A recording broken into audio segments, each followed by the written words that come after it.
July August 2024 স্মারক উন্মোচনের সম্মানিত সভাপতি, বাংলাদেশ জামাত ইসলামের নায়েবে আমির, সাবেক এমপি অধ্যাপক মুজিবুর রহমান সাহেব, উপস্থিত আছেন বাংলাদেশ জামাত ইসলামের আজকের প্রধান অতিথি, বিশ্ব ইসলামী আন্দোলনের অন্যতম নেতা, আমাদের সকলের শ্রদ্ধাভাজন ডাক্তার শফিকুর রহমান সাহেব, উপস্থিত আছেন হেফাজত ইসলামের নেতা জনাব মামুন হক সাহেব সহ সাংবাদিকবৃন্দ, আইন শৃঙ্খলা বাহিনীর সদস্যবৃন্দ, শিক্ষাবিদ, সাংবাদিক সহ আমার সামনে উপস্থিত শহীদ পরিবার, আসসালামু আলাইকুম ওয়া রাহমাতুল্লাহ।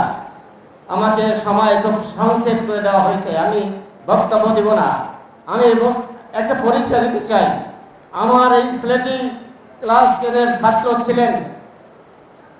এই ছেলেটি আপনাদের কাছে কি চেয়েছিল? ন্যায় এবং ইনসাফ ভিত্তিক একটি সমাজ। এই ক্লাস 10-এর ছাত্র মাহফুজুর রহমান 2025 সালের পরীক্ষার্থী ছিল।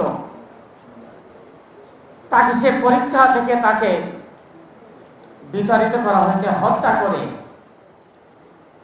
আমি আমার জীবনে সেই 69-এ গণ অভ্যুত্থান দেখেছি, 70-এর নির্বাচন দেখেছি, 71-এর মুক্তিযুদ্ধ আমি দেখেছি। 2024 সালের জুলাই আগস্টের এত বড় হত্যাকাণ্ড আমার জীবনে আমি দেখি নাই। বাংলাদেশে আমি 71-এর মুক্তিযুদ্ধেও দেখেছি যে একসঙ্গে একই দিনে 100-র উপরে লোককে হত্যা করা হয়। সম্মানিত ভাইয়েরা, আমি লক্ষ্য করছি প্রায় 2000-এর উপরে ছাত্র জনতার জীবনের বিনিময়ে একটি নতুন বাংলাদেশ বিনির্মাণের যে একটি স্বপ্ন এরা দেখেছিল, আজকে একটি মহল তারা চাচ্ছে চাঁদাবাজি সন্ত্রাসী করে তারা আরেকটি ফ্যাসিবাদ কায়েম করতে চায়। তারা নির্বাচন অতি তাড়াতাড়ি চাচ্ছে। আমি বলবো, আমার সন্তান মাহফুজ সহ 2000-এর উপর ছাত্র জনতার হত্যার বিচার না হওয়া পর্যন্ত এর কোন নির্বাচন নয়।